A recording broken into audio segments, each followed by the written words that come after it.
রাষ্ট্রপতি হলেন রাষ্ট্রের বাকি সব ব্যক্তির ঊর্ধ্বে। তিনি রাষ্ট্রের প্রধান ব্যক্তি। অথচ সেই রাষ্ট্রপতি মোহাম্মদ শাহাবুদ্দিন যে পরিমাণ অপমান ও অপদস্থ হচ্ছেন তা বিশ্ব ইতিহাসে বিরল। অনেকেই ধারণা করেছিলেন বিএনপি সরকার ক্ষমতায় আসার পর মোহাম্মদ শাহাবুদ্দিন একটু স্বস্তি পাবেন।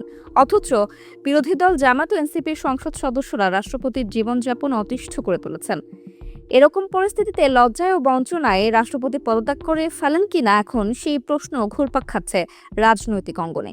বৃহস্পতিবার বিকেলে সংসদের অধিবেশন শুরু হওয়ার পর রাষ্ট্রপতি যখন তার নির্ধারিত ভাষণ দিতে ডায়াসের দিকে এগিয়ে যাচ্ছিলেন, তখন বিরোধী দলের কয়েকজন সাংসদ হাতে প্ল্যাকার্ড নিয়ে প্রতিবাদ জানান। প্ল্যাকার্ডগুলোতে জুলাইয়ের গাদ্দা লেখা ছিল। রাষ্ট্রপতি ভাষণ শুরু করতে মারমুখী হয়ে ওঠেন জামায়াত এনসিপির এমপিরা। তাদের অভিযোগ, বিগত সরকারের ফাঁসিবাদী ভূমিকাকে রাষ্ট্রপতি অন্ধভাবে সমর্থন দিয়েছেন, তাই তাদের ক্ষমতা দীর্ঘায়িত হয়েছে। আর জুলাইয়ে ছাত্র জনতার উপর গুলি চালালেও তিনি ছিলেন নিষ্ক্রিয় দর্শক, তাই তার ভাষণ শুনবেন না।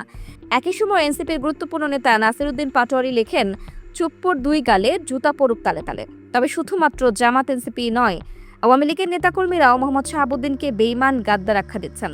কারণ রাষ্ট্রপতি সংসদে শেখ হাসিনাকে ফ্যাসিস্ট ও আওয়ামী লীগকে দুর্নীতিতে চ্যাম্পিয়ন বলেছেন। সার্বিকভাবে রাষ্ট্রপতি এখন সব দিক দিয়েই ব্যাপক চাপের মধ্যে আছেন। এখন চাপ সামলাতে গিয়ে তিনি হয়তো পদত্যাগও করে ফেলতে পারেন।